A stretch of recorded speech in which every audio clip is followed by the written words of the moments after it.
우연히 보게 된 며느리 휴대폰에 저장된 내 이름 곧 뒤질련 박정자 씨는 너무나도 충격을 받습니다. 처음엔 도저히 믿지 못해 며느리의 행동을 잘 살펴봤고 마침내 결론을 내렸습니다. 이것들이 나를 죽이고 유일한 내 재산, 이 집을 차지하려는구나.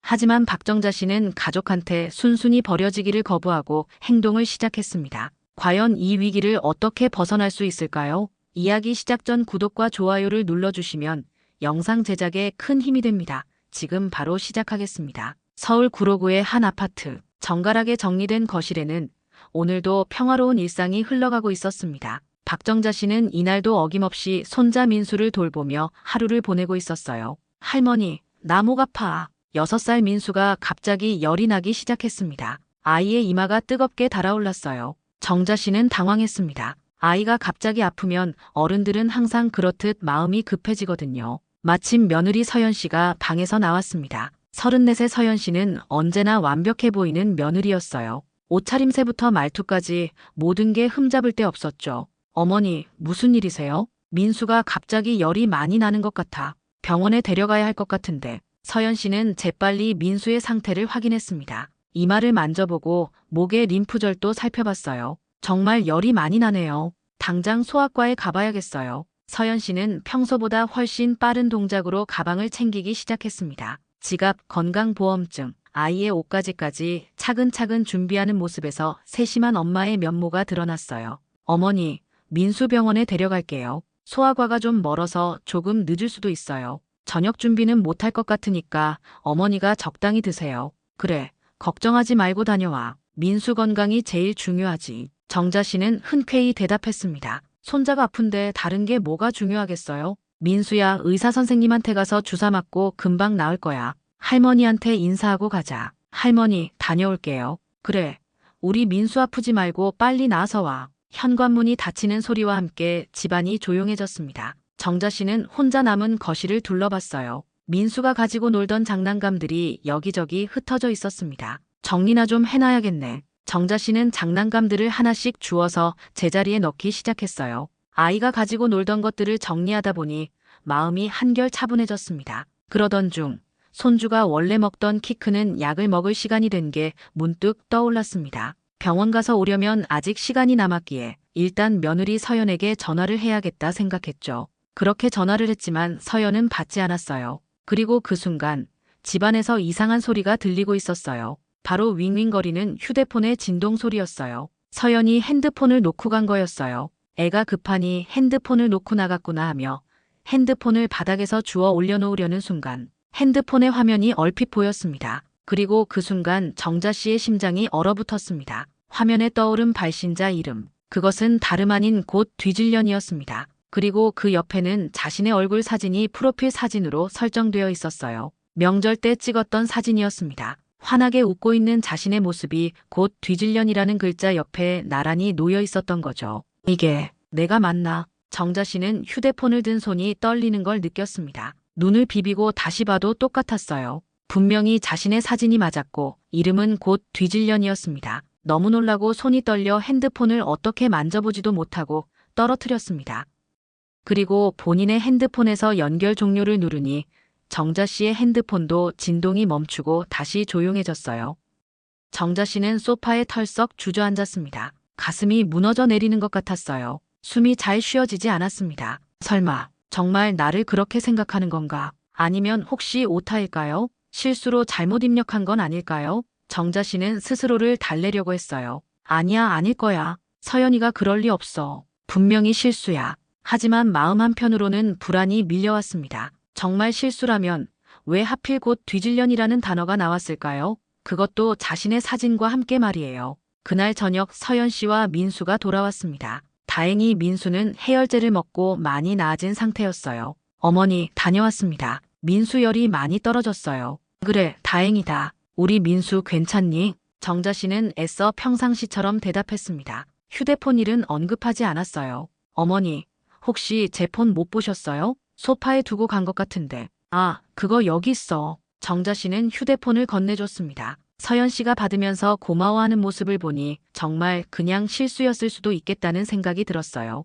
하지만 그날 밤 정자 씨는 잠을 이루지 못했습니다. 눈을 감으면 곧 뒤질련이라는 글자와 자신의 사진이 계속 떠올랐거든요. 다음 날 아침, 민수가 할머니에게 다가왔습니다. 열이 완전히 떨어져서 다시 활발해진 상태였어요. 할머니, 엄마 폰 재밌어. 나 알아. 이렇게 하면 열려. 민수가 손가락으로 무언가를 그리는 신용을 했어요. 리을자 모양이었습니다. 정자씨는 순간 가슴이 뛰었어요. 아이가 엄마의 폰 잠금 패턴을 알고 있다는 뜻이었거든요. 정자씨는 그 순간 결심했습니다. 더 이상 추측만 하고 있을 수는 없었어요. 직접 확인해 봐야겠다. 그런데 정말 그 패턴으로 휴대폰이 열릴 수 있을까요? 그날 밤이 깊었을 때 정자씨는 조용히 침대에서 일어났습니다. 벽시계를 보니 새벽 2시였어요. 서연 씨와 준호, 그리고 민수까지 모두 깊은 잠에 빠져 있을 시간이었죠. 정자 씨는 슬리퍼 소리조차 나지 않게 조심스럽게 걸었습니다. 거실로 향하면서 심장이 빠르게 뛰는 걸 느꼈어요.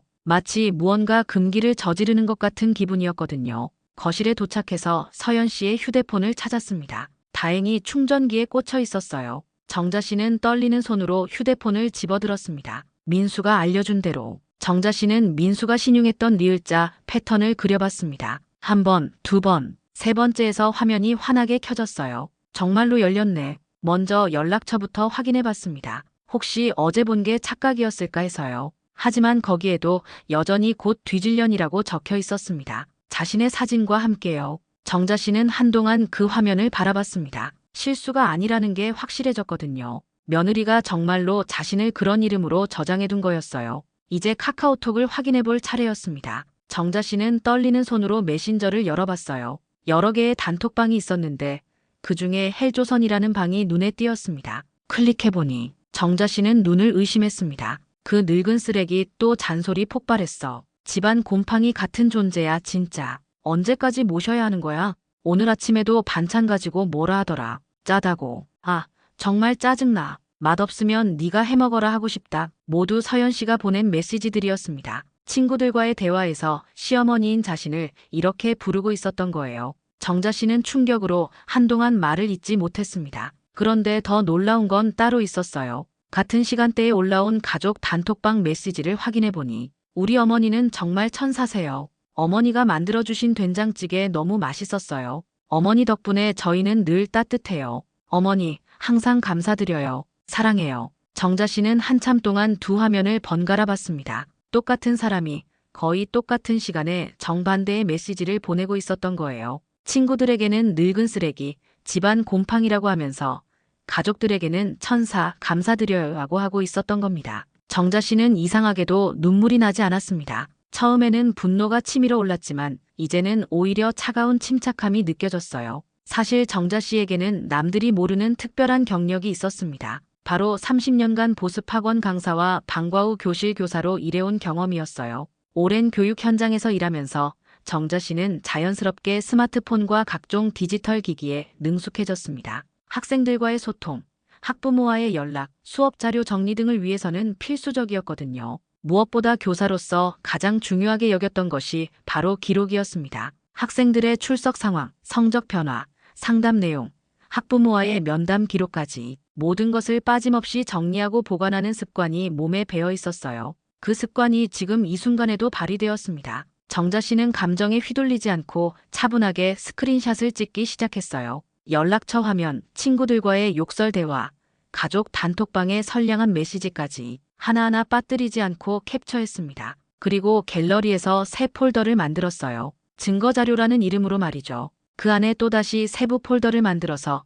연락처, 친구 대화, 가족 대화로 분류했습니다. 교사 시절 습득한 체계적인 정리 능력이 빛을 발하는 순간이었어요. 정자 씨는 계속해서 다른 대화방들도 확인해봤습니다. 며느리방이라는 이름의 단톡방도 있었어요. 거기서도 비슷한 내용들을 발견할 수 있었습니다. 우리 시어머니는 진짜 답이 없어. 매일 뭔가에 간섭하려고 해. 빨리 요양원이라도 가셨으면. 정자 씨는 그 메시지를 보는 순간 몸서리가 쳤습니다. 요양원이라는 단어가 나온 것도 충격이었거든요. 1시간 가까이 휴대폰을 들여다보면서 필요한 증거들을 모두 수집했습니다. 그리고 마지막으로 휴대폰을 원래 자리에 다시 놓았어요. 정자 씨는 자신의 방으로 돌아가서 침대에 앉았습니다. 하지만 잠이 올 리가 없었어요. 이제 뭘 해야 하지? 정자 씨는 교사 시절의 경험을 떠올렸습니다. 문제가 생겼을 때는 성급하게 행동하지 말고 충분한 증거와 대안을 준비한 다음에 움직이는 것이 중요하다는 것을 잘 알고 있었어요. 좀 더 지켜보자. 확실한 증거를 더 모아야 해. 다음 날 아침, 서연 씨가 평소와 다름없이 웃으며 인사했습니다. 어머니, 어젯밤 잘 주무셨어요? 정자 씨는 아무렇지 않은 듯 대답했습니다. 응, 잘 잤다. 하지만 속으로는 계속 생각했어요. 서연 씨가 부엌에서 아침 준비를 하는 동안 정자 씨는 거실에 앉아서 그녀의 모습을 관찰했습니다. 과연 다른 신호들도 있을까 하는 생각에서였어요. 그런데 정말로 미묘한 변화들이 눈에 띄기 시작했습니다. 서연 씨가 반찬을 꺼내면서 살짝 찡그리는 표정, 정자 씨가 말을 할 때 눈을 굴리는 작은 동작들. 평소에는 전혀 눈치채지 못했던 것들이었는데 이제는 하나하나가 다 보였어요. 정자 씨는 마음속으로 다짐했습니다. 이제 뭔가 해야겠다. 앞에서는 천사, 뒤에서는 독설. 도대체 어느 쪽이 진짜일지 알 수 없었죠. 챕터 3. 치매몰이의 그림자. 며칠이 지났습니다. 정자 씨는 서연 씨의 말투와 표정을 유심히 관찰하기 시작했어요.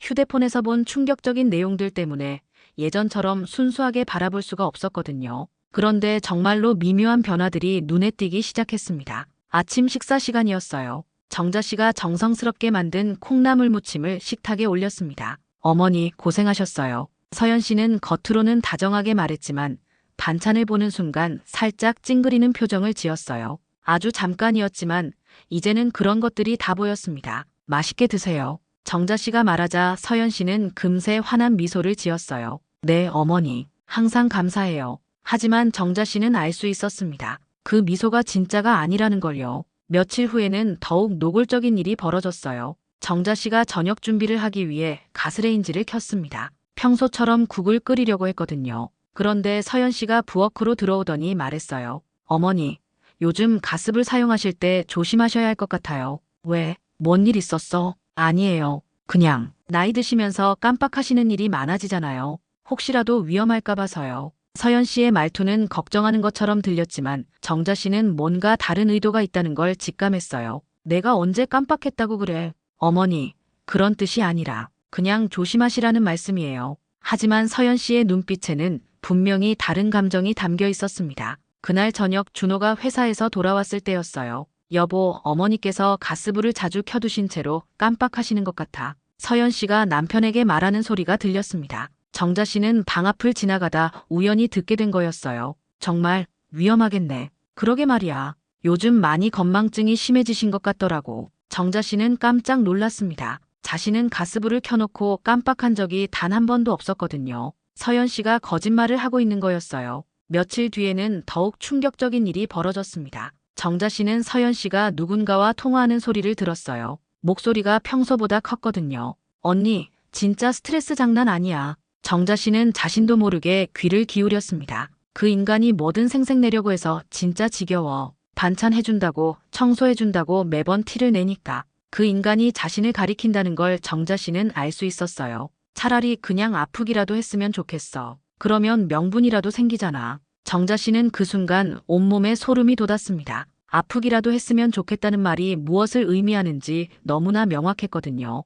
응, 요양원 알아보는 것도 생각해봐야겠어. 혼자서는 위험할 것 같으니까. 정자 씨는 그 자리에서 몸이 굳어버렸어요. 서연 씨가 자신을 요양원에 보낼 생각까지 하고 있다는 걸 알게 된 거니까요. 며칠이 더 지난 어느 날이었습니다. 민수가 거실에서 크레파스로 그림을 그리고 있었어요. 정자 씨는 옆에서 아이를 지켜보고 있었습니다. 민수야, 뭘 그리고 있어? 할머니 그림이요. 민수가 그린 그림에는 할머니로 보이는 사람이 구름 위에 그려져 있었어요. 할머니가 왜 구름 위에 있지? 그때 민수가 천진난만하게 대답했습니다. 엄마가 그랬어요. 할머니 곧 하늘 날아간다고. 정자 씨는 그 순간 세상이 무너지는 것 같았어요. 민수야, 엄마가 언제 그런 말을 했어? 어제요. 아빠랑 엄마가 얘기하는데 들었어요. 할머니 아프시니까 하늘 날아가신다고. 정자 씨는 몸서리가 쳤습니다. 6살 아이가 이런 말을 한다는 건 어른들이 아이 앞에서도 서슴없이 그런 대화를 나눈다는 뜻이었거든요. 민수야, 할머니는 안 아픈데? 그래도 엄마가 할머니 많이 아프시다고 했어요. 머리가 아프시다고. 정자 씨는 이제야 상황을 완전히 이해했습니다. 이건 단순한 시어머니에 대한 불만이 아니었어요. 체계적이고 계획적인 치매몰이였던 거죠. 가스불을 깜빡한다고 거짓말하고 건망증이 심해졌다고 남편에게 말하고 아이에게까지 할머니가 아프다고 세뇌시키고 정자 씨는 갑자기 모든 퍼즐이 맞춰지는 걸 느꼈어요. 치매 진단을 받게 하고 후견인을 신청하고 그러면 재산을 관리할 수 있게 되는 거지. 정자 씨는 교사 생활을 하면서 여러 가정의 문제들을 봐왔어요. 그중에는 노인 학대나 재산 침탈 사례도 있었거든요. 그래서 이런 수법들에 대해 어느 정도 알고 있었습니다. 이제 확실해졌다. 정자 씨는 마음속으로 중얼거렸어요. 더 이상 의심할 여지가 없었습니다. 서연 씨는 자신을 정신적으로 무능한 사람으로 만들어서 재산을 차지하려는 계획을 세우고 있었던 거예요. 그날 저녁 정자 씨는 혼자 방에 앉아서 생각에 잠겼습니다.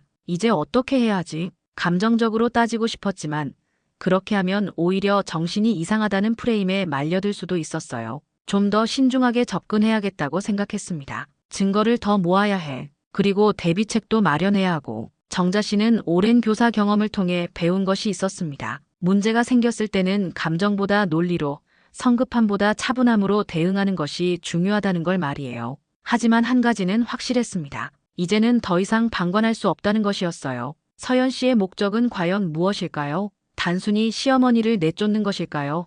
아니면 더 큰 그림의 일부일까요? 챕터 4. 숫자가 드러낸 욕망. 그날 밤 정자 씨는 방 서랍을 열어봤습니다. 거기에는 오래된 서류들이 정리되어 있었어요. 남편이 돌아가신 후로 한 번도 제대로 정리하지 않았던 것들이었죠. 보험 서류, 적금 통장, 부동산 등기부등본. 하나씩 꺼내면서 정자 씨는 계산을 시작했습니다. 남편 사망보험금이 3억, 내가 모아둔 적금이 1억, 그리고 이 아파트가. 정자 씨는 부동산 시세를 대략 계산해봤어요. 그러고 이 지역 아파트 가격이 요즘 많이 올랐거든요. 아파트가 6억 정도는 될 텐데 총 열억. 정자 씨는 그 순간 깨달았습니다. 그래서 그 애가 웃으며 날 따랐구나. 이제 모든 게 명확해졌어요. 서연 씨가 왜 그렇게 표면적으로는 효부 행세를 하면서도 뒤에서는 치매몰이를 하는지 말이에요. 열억이라는 돈은 결코 작은 액수가 아니었거든요. 특히 젊은 부부에게는 인생을 바꿀 수 있는 큰 돈이었죠. 이제 은행부터 가봐야겠다.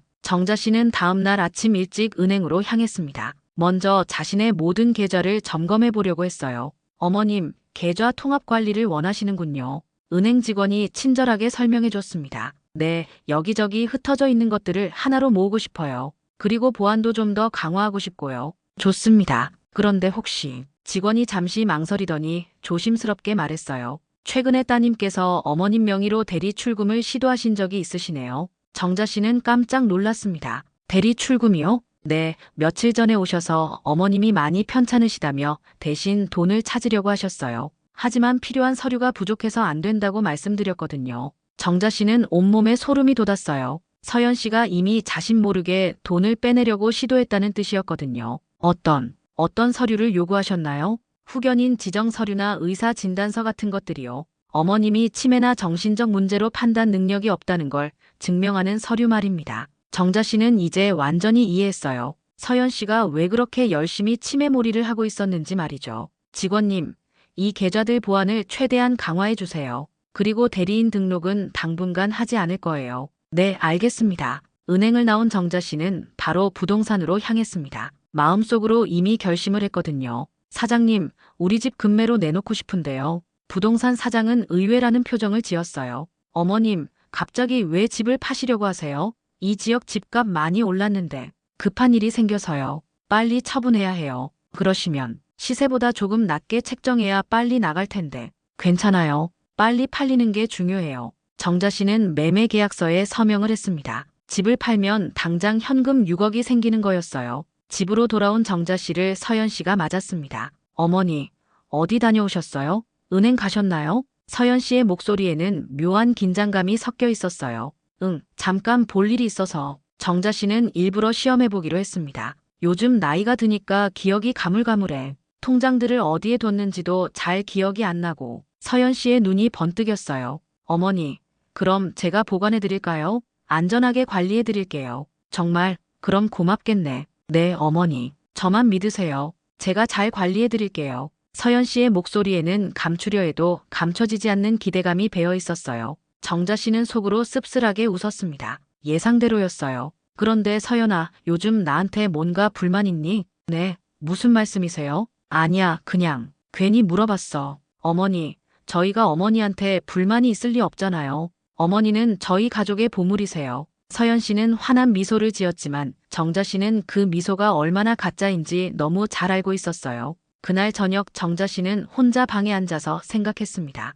이제 확실해졌다. 돈 때문이야. 열억이라는 거대한 숫자가 서연 씨의 모든 행동을 설명해주고 있었어요. 치매몰이, 대리 출금 시도, 요양원 언급까지 모든 것이 하나의 큰 그림 안에서 움직이고 있었던 거죠. 은행에서 이미 시도했다는 건 이미 계획이 상당히 구체화되었다는 뜻이야. 정자 씨는 더 이상 망설일 수 없다고 생각했어요. 서연 씨가 다음에는 어떤 수를 써올지 알 수 없었거든요. 집도 팔기로 했고 이제 본격적으로 준비해야겠어. 정자 씨는 서랍에서 수첩을 꺼내 계획을 세우기 시작했습니다. 교사 시절 수업 계획을 세우듯이 차근차근 정리해 나갔어요. 일단 재산 보호 완료. 다음은 법적 조언을 구하자. 정자 씨에게는 오래전부터 알고 지낸 변호사가 한 명 있었어요. 학원에서 만난 학부모였는데 지금도 가끔 연락을 주고받는 사이였거든요. 최상훈 변호사님께 상담을 받아보자. 정자 씨는 핸드폰을 들고 번호를 찾기 시작했습니다. 하지만 한 가지 궁금한 게 있었어요. 서연 씨가 이미 은행에서 대리 출금을 시도했다는 건 계획이 꽤 구체적이라는 뜻이었는데 과연 그 다음 단계가 뭔지는 아직 알 수 없었어요. 며칠이 지났습니다. 정자 씨는 서연 씨의 다음 수를 기다리고 있었어요. 과연 어떤 방식으로 나올지 궁금했거든요. 그 답은 생각보다 빨리 나왔습니다. 어느 날 점심 무렵이었어요. 정자 씨는 부엌에서 간단한 점심을 준비하고 있었습니다. 냉장고에 있던 감자를 몇 개 꺼내서 삶기로 했어요. 감자를 씻어서 냄비에 넣고 끓이기 시작했습니다. 20분 정도 지나서 젓가락으로 찔러보니 적당히 익었어요. 민수야, 할머니가 감자 삶았어. 같이 먹을까? 민수가 달려왔습니다. 아이는 할머니가 해주는 간식을 항상 좋아했거든요. 할머니, 맛있겠다. 정자 씨는 감자를 접시에 담고 소금을 조금 뿌려서 식탁에 올렸어요. 감자 특유의 고소한 냄새가 거실까지 퍼졌습니다. 그런데 서연 씨가 거실로 나오더니 감자를 보고는 얼굴이 급변했어요. 어머니,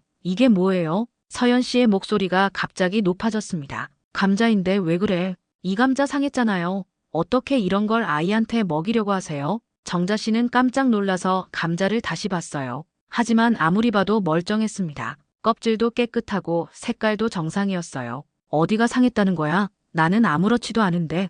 여기 보세요. 이 부분이 검게 변했잖아요. 서연 씨가 가리킨 곳을 봤지만 정자 씨 눈에는 그냥 감자 껍질의 자연스러운 색깔로만 보였어요. 서연아, 이건 그냥. 민수야, 이거 먹으면 안 돼. 배 아프다고. 서연 씨가 민수에게서 접시를 빼앗았습니다. 아이는 영문을 모르겠다는 표정이었어요. 엄마, 왜 안 돼요? 할머니가 해줬는데. 할머니가 실수하신 거야. 상한 음식은 먹으면 안 되지. 정자 씨는 억울했습니다. 감자는 분명히 멀쩡했거든요. 자신이 먼저 한 조각 먹어봤는데 아무 문제 없었어요. 이 감자는 상하지 않았어. 내가 확인해봤는데. 어머니, 요즘 눈도 잘 안 보이시고 냄새도 잘 못 맡으시잖아요. 이런 걸로 우리 민수가 탈이라도 나면 어떡해 해요? 서연 씨의 목소리가 점점 커졌어요. 마치 정자 씨가 손자를 해치려 한다는 것처럼 말하고 있었습니다. 그때 준호가 회사에서 돌아왔어요. 현관문을 열고 들어오자마자 소란스러운 분위기를 느꼈나 봅니다. 무슨 일이야?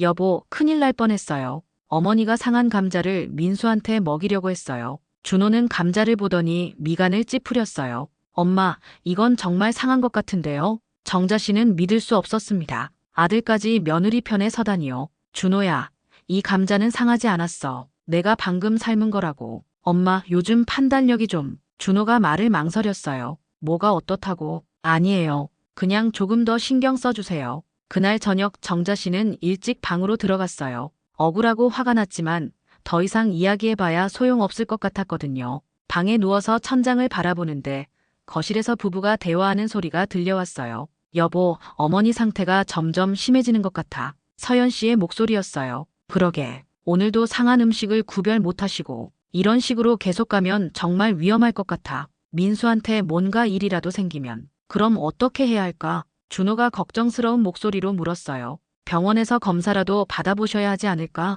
치매 검사 같은 거 말이야. 정자 씨는 귀를 더욱 기울였습니다. 치매 검사? 응. 요즘 증상을 보면 초기 치매일 가능성이 높아 보여. 가스불도 자주 켜놓고 까먹으시고 음식도 제대로 구별 못하시고. 서연 씨는 마치 정말로 걱정하는 것처럼 말했어요. 그럼 정신감정도 받아보시게 해야겠네. 맞아. 그리고 만약에 정말 문제가 있다면. 뭔데? 요양원도 알아봐야 할 것 같아. 집에서 계속 모시기에는 너무 위험해. 정자 씨는 온몸이 차가워지는 걸 느꼈어요. 요양원까지? 어쩔 수 없지. 우리가 직장 다니면서 24시간 케어할 수도 없고, 민수 안전도 생각해야 하고, 그렇긴 하지만, 그리고 후견인 신청도 해야 할 것 같아. 어머니 상태로는 중요한 결정을 혼자 내리시기 어려울 것 같거든. 정자 씨는 가슴이 터질 것 같았어요. 후견인 신청까지 이야기가 나왔다는 건 이제 정말 마지막 단계에 와 있다는 뜻이었거든요. 후견인은 누가? 당연히 우리가 해야지. 다른 가족도 없으니까.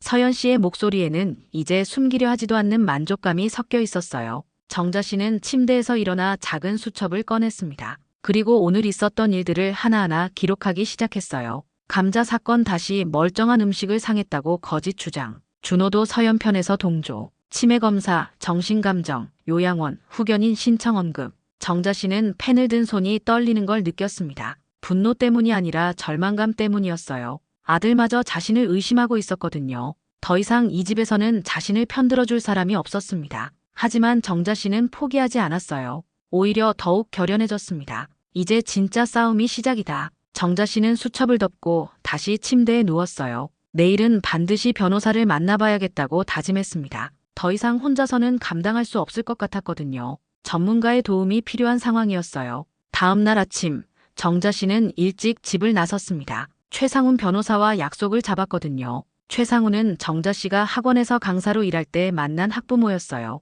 그때는 초등학생이었던 그의 아들이 이제는 대학생이 되었을 거예요. 선생님, 정말 오랜만이에요. 최상훈 변호사는 반갑게 맞아줬습니다. 50대 후반의 그는 여전히 든든해 보였어요. 상훈 씨, 미안해. 갑자기 찾아와서. 아니에요. 선생님께서 연락 주시면 언제든 환영이죠. 그런데 무슨 일이세요? 목소리가 심각하던데. 정자 씨는 가져온 서류들을 꺼냈어요. 휴대폰 캡처, 기록해둔 수첩, 그리고 각종 증거 자료들이었습니다. 이것부터 한번 봐주세요. 최상훈 변호사는 차근차근 자료들을 살펴봤어요. 연락처에 곧 뒤질련 친구들과의 욕설 대화, 가족방의 이중적 메시지들을 보더니 표정이 점점 심각해졌습니다. 이건 정말 심각한데요. 그죠? 그런데 이것보다 더 심각한 게 있어요. 정자 씨는 감자 사건과 어젯밤 들은 부부 대화까지 모든 걸 설명했어요. 최상훈 변호사는 한참 동안 생각에 잠겨 있었습니다. 선생님,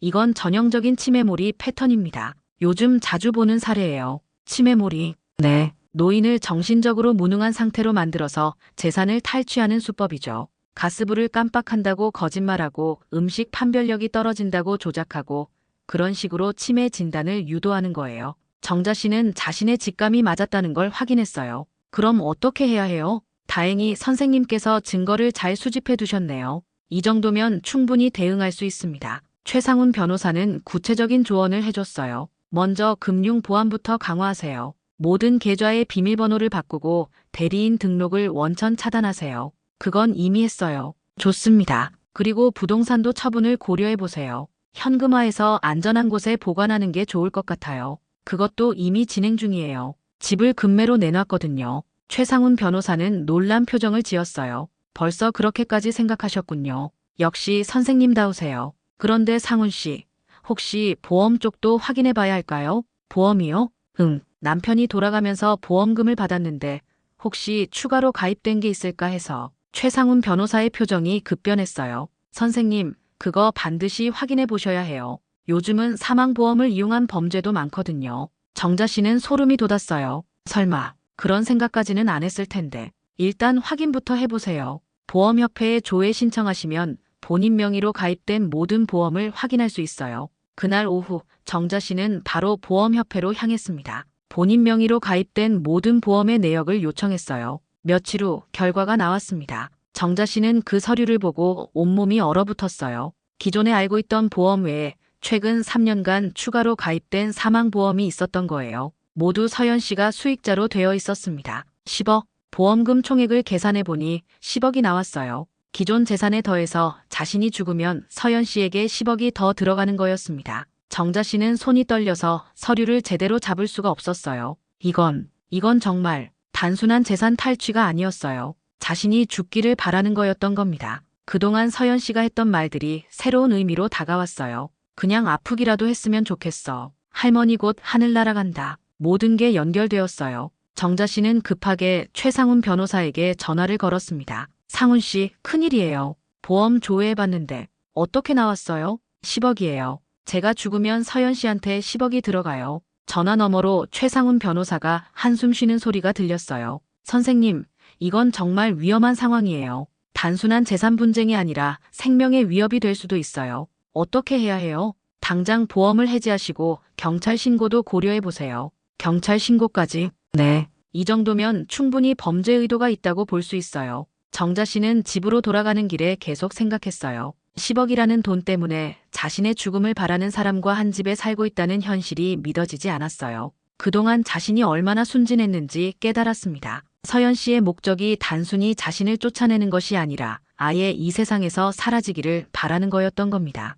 이제 정말 존엄의 문제가 아니라 생존의 문제야. 정자 씨는 집에 도착해서도 한참을 차 안에 앉아 있었어요. 이제 어떻게 해야 할지 막막했거든요. 하지만 한 가지는 확실했습니다. 더 이상 이 상황을 방관할 수는 없다는 것이었어요. 이제 진짜 마지막 승부를 해야겠다. 정자 씨는 가방에서 수첩을 꺼내 마지막 계획을 세우기 시작했습니다. 며칠 후 정자 씨는 마지막 결심을 했습니다. 더 이상 숨어서 증거만 모을 때가 아니었어요. 이제는 정면 승부를 해야겠다고 생각했거든요. 그날 저녁 정자 씨는 평소보다 정성스럽게 저녁상을 차렸습니다. 마지막 만찬이라는 생각에서였어요. 어머니, 오늘 저녁 진수성찬이네요. 서연 씨가 웃으며 말했어요. 여전히 완벽한 효부의 모습이었죠. 응, 오늘은 특별한 날이니까. 정자 씨도 평상시처럼 대답했습니다. 준호와 민수까지 모두 식탁에 앉았어요. 특별한 날이요? 무슨 날인데요? 준호가 궁금해하며 물었습니다. 곧 알게 될 거야. 정자 씨는 천천히 밥을 먹었어요. 가족들과 함께하는 마지막 식사가 될 수도 있다는 생각에 한 숟가락 한 숟가락 음미하며 먹었습니다. 식사가 끝날 무렵 정자 씨가 입을 열었어요. 서연아, 내가 궁금한 게 하나 있어. 네, 어머니. 뭐든 말씀하세요. 내 이름을 내 폰에 뭐라고 저장했니? 순간 식탁의 공기가 차갑게 변했어요. 서연 씨의 얼굴이 미세하게 굳었습니다. 네, 갑자기 왜 그런 걸? 그냥 궁금해서. 보통 어머님이라고 하잖아. 너는 뭐라고 해뒀을까 싶어서. 서연 씨는 잠깐 망설이더니 억지로 웃었어요. 당연히 어머님이라고 했죠. 다른 게 뭐가 있겠어요? 정자 씨는 조용히 일어나서 서연 씨에게 다가갔습니다. 그리고 품에서 종이를 꺼냈어요. 이게 뭔지 아니? 그것은 서연 씨 휴대폰의 스크린샷이었습니다. 곧 뒤질련이라는 연락처와 정자 씨의 사진이 선명하게 찍혀 있었어요. 서연 씨의 얼굴이 순식간에 하얗게 변했습니다. 이건 어떻게? 이것뿐만이 아니야. 정자 씨는 계속해서 다른 캡처들을 꺼냈어요.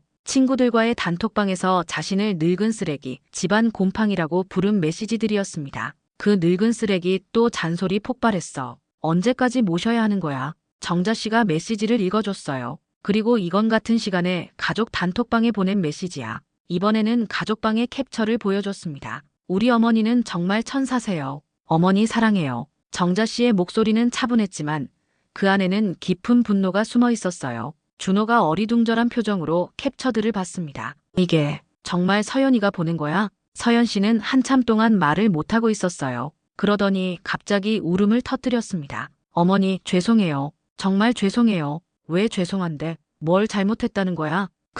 그냥 친구들한테 투정 부린 거예요. 진심이 아니었어요. 투정? 정자 씨의 목소리가 차가워졌어요. 곧 뒤질련이라고 저장해둔 것도 투정이야? 집안 곰팡이라고 한 것도 투정이고. 서연 씨는 무릎을 꿇고 앉았습니다. 어머니, 정말 죄송해요. 제가 잘못 생각했어요. 용서해 주세요. 하지만 정자 씨는 끝까지 차분했어요. 서연아, 나한테는 사과할 필요 없어. 네, 이건 사과로 해결될 문제가 아니거든. 정자 씨는 또 다른 서류를 꺼냈습니다. 이번에는 부동산 매매 계약서였어요. 이게 뭔지 아니? 가족들이 모두 놀란 표정으로 서류를 봤습니다. 매매 계약서? 응, 이 집 매매 계약서야. 다음 주에 잔금 받으면 이 집은 새 주인 것이 돼. 준호가 벌떡 일어났어요. 엄마, 갑자기 왜 집을 팔아요? 왜긴 왜야. 난 이제 여기서 나갈 거니까. 나간다고요? 응, 곧 뒤질련이라고 불리면서까지 여기 있을 이유는 없잖아. 서연 씨가 더욱 크게 울기 시작했어요. 어머니, 제발 용서해 주세요.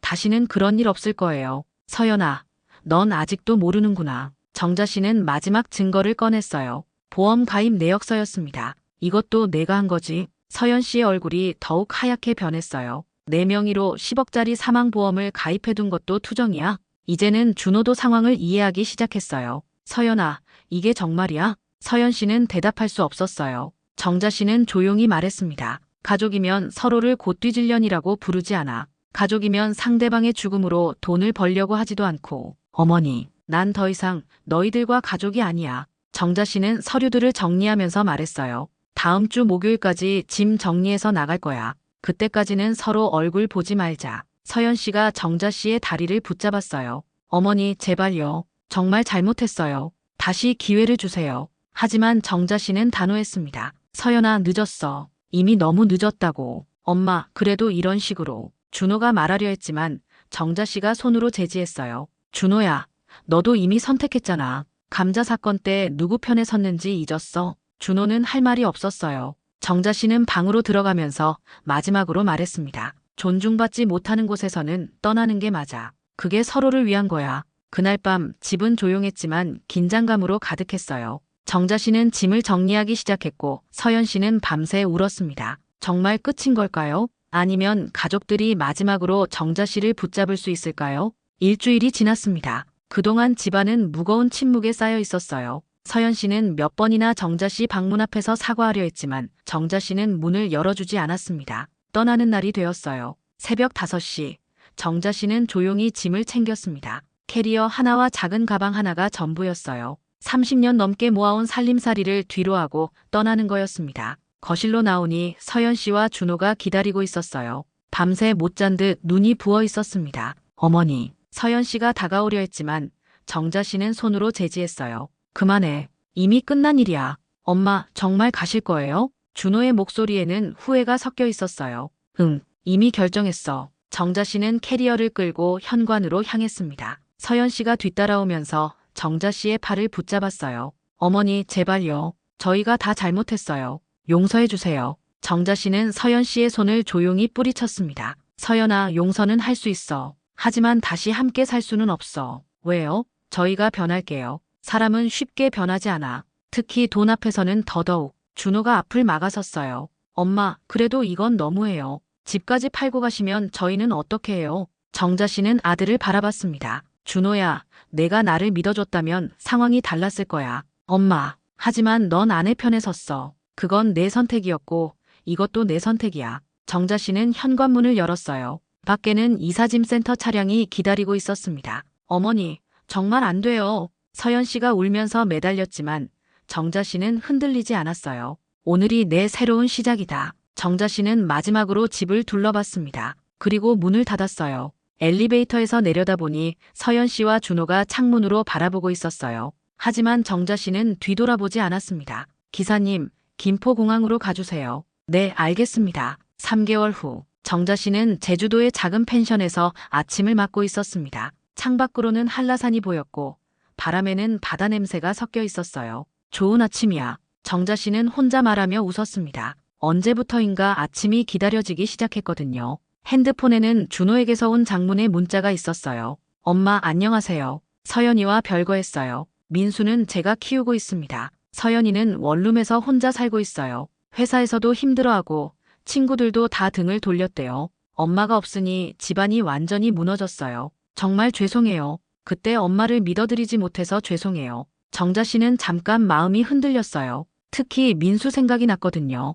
하지만 이내 마음을 다잡았습니다. 안 됐지만 이미 선택한 거야. 정자 씨는 문자를 삭제했어요. 과거에 얽매여 있을 시간이 없었거든요. 펜션 뒤쪽에는 작은 텃밭이 있었어요. 정자 씨가 직접 일궈서 키우고 있는 채소들이 자라고 있었습니다. 오늘은 상추를 좀 따볼까? 정자 씨는 바구니를 들고 텃밭으로 향했어요. 흙을 만지고 있으면 마음이 평온해졌습니다. 오후에는 근처 카페에서 그림을 그렸어요. 취미로 시작한 수채화였지만 요즘에는 꽤 자신감이 생겼거든요. 할머니, 그림 정말 예쁘게 그리세요. 카페 사장이 다가와서 말했어요. 고마워요. 재밌어서 하는 거예요. 다음 주에 저희 카페에서 작은 전시회 하는데 참여하실래요? 제가요? 네, 할머니 그림들 정말 따뜻해요. 많은 사람들이 좋아할 것 같아요. 정자 씨는 웃었어요. 언제부터 이렇게 인정받는 일이 기뻤을까요? 저녁에는 펜션 앞 벤치에서 일몰을 봤습니다. 주황빛 하늘이 바다와 맞닿는 곳을 바라보며 정자 씨는 생각했어요.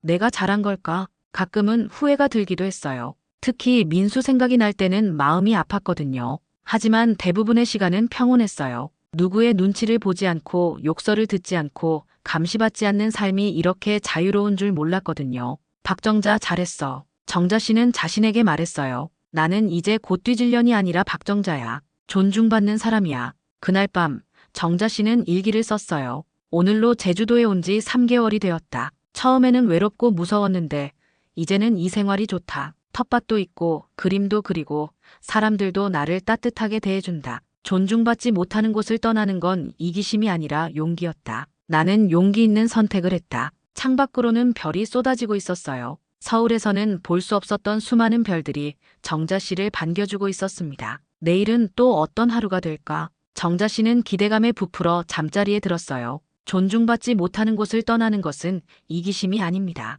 그것은 용기입니다. 여러분도 혹시 이런 상황에 처해 있다면 박정자 씨처럼 용기 있는 결단을 내리시기 바랍니다. 오늘 이야기가 도움이 되셨다면 좋아요와 구독 부탁드려요. 다음에도 더 좋은 이야기로 찾아뵙겠습니다. 감사합니다.